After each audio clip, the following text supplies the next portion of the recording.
Druva inSync creates secure backups of the files on your CMS computer.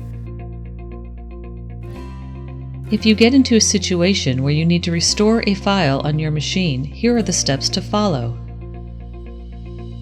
Step 1. Click on the Druva inSync icon in the top menu bar.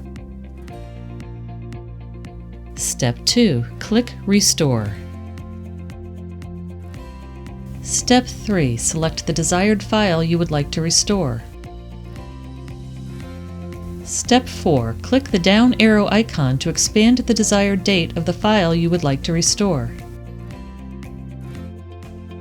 Step 5. When the Restore Selected Items pop-up appears, ensure you selected the correct location where you would like to restore your file.